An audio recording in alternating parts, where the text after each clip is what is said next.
Hey, this is Zero at ReviewZoneHD, bringing you guys a pretty late night review of From Dust out of the PlayStation Store. After spending several hours playing this game tonight, I came to the conclusion that this is a pretty high quality game. I think if they had added a couple more elements to the game, this is one that could have possibly sold in stores. And the developers actually stated that if the game does well enough, they will strongly consider doing a disc-based sequel to the game. The graphics and the physics engine on this game are both really impressive. Let's go ahead and get into the review.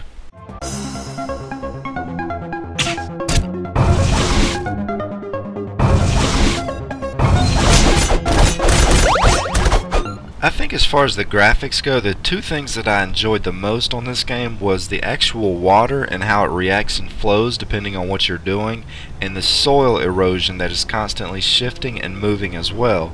In my few hours with the game, I didn't notice any screen tearing, lag, or hiccups in the graphics at any point, so it's certainly an impressive feat with what they did on here with the realism of the physics, the overall polish, and the fluid animations that are constantly in motion as you're playing.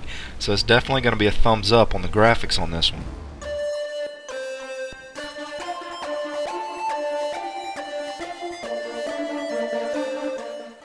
There's really not going to be any other game that I can compare this to. Far Cry 2's map editor was somewhat similar to what you're doing on here, but as far as the actual gameplay, it's really standing on its own island, so to speak. The concept of this game is spectacular, and I think that the game itself will most likely have a very loyal fan base and a nice following. But I do think there's going to be some people out there that will get bored with this game very quickly. Moving dirt and water around as you try to guide your people to their next objective and dealing with all the obstacles that can spring up during your playthrough is pretty much what you'll be doing from start to finish on here. While I find it very interesting personally, and I have been enjoying my time with the game, I do feel that not everyone is going to enjoy it as much. The game does feature a challenge area that brings some very creative puzzle solving into the mix, so if you do start getting bored in the main story, you do have a lot of options as far as gameplay in that area as well.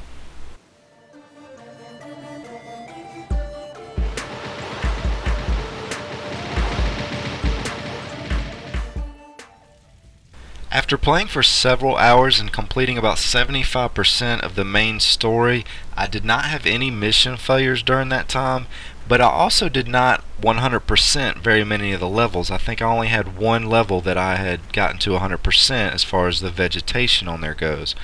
Overall, I'd consider it an average difficulty game, but it can get a little bit frustrating fighting Mother Nature, especially with the soil erosion on there, so patience while you play is definitely going to be a good idea.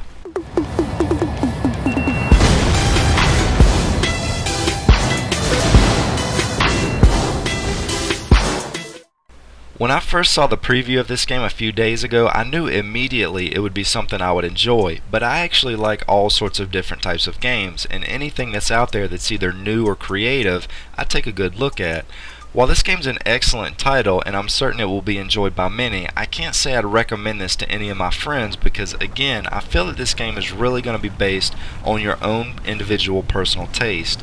The good thing is the PlayStation Store does currently have a demo for the game, so I'd certainly recommend checking that out before you purchase it.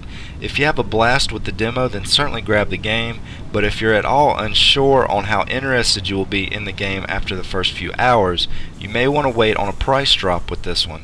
I'm certainly rooting for the developers to get a green light for a sequel on this, as I'd like to see them build on a very solid starting point for something special in the future. Anyways, this is Zero at ReviewZoneHD, and I'll be bringing you guys more soon.